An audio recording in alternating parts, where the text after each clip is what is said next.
Trouve en direct d'Ukraine la journaliste Tetiana Ogarkova. Bonsoir, merci beaucoup d'être avec nous sur TV5 Monde. Vous êtes journaliste responsable du département international à l'Ukraine Crisis Media Center. Alors on vient de le voir, Volodymyr Zelensky ne croit personne, dit-il. Vous, dans votre analyse, vous dites que les négociations entre Moscou et Kiev sont en fait un jeu de dupes. Pourquoi au juste ?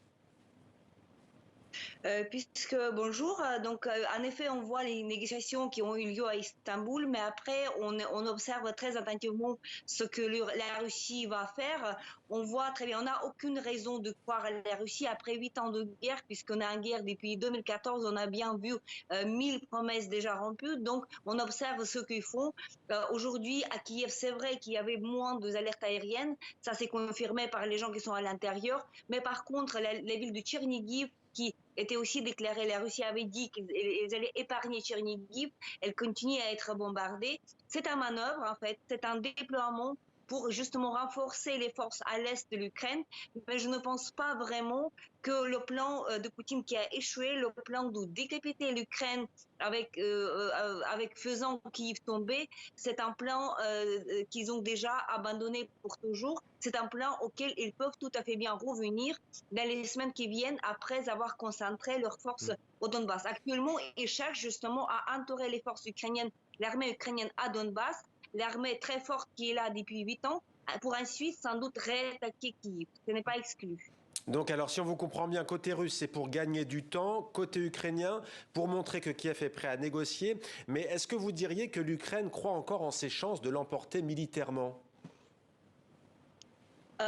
Oui, il y a des raisons pour l'Ukraine de négocier, puisqu'on veut montrer, donc ce que le président Zelensky veut montrer, ce que les délégations ukrainiennes veulent montrer, que nous, on peut parler, on veut comprendre déjà le sens de cette guerre. Parce que si on nous dit que cette guerre est menée pour dénatifier l'Ukraine, on ne comprend pas. Si on dit que c'est pour démilitariser l'Ukraine, on ne comprend pas ce que ça veut dire. Si on dit que c'est pour un statut neutre, c'est-à-dire pour non-appartenance de l'Ukraine à l'OTAN, si ça on comprend, on peut échanger là-dessus.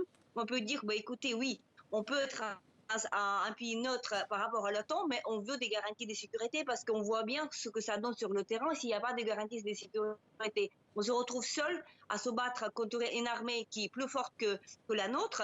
On se retrouve avec déjà des villes entières dévastées, détruites comme Mariupol. C'est comme ça qu'ils défendent des populations russophones, n'est-ce pas? Donc, on peut échanger justement le fait qu'il est écrit dans notre constitution qu'on veut entrer à l'OTAN contre les garanties, des vraies garanties de sécurité du pays occidental. Donc c'est ça dont on parle, c'est justement pour montrer qu'on veut comprendre, qu'on veut régler ce conflit, qu'on ne fait pas la guerre pour faire la guerre, on fait la guerre justement pour défendre notre pays et pour revivre normalement comme on vivait avant.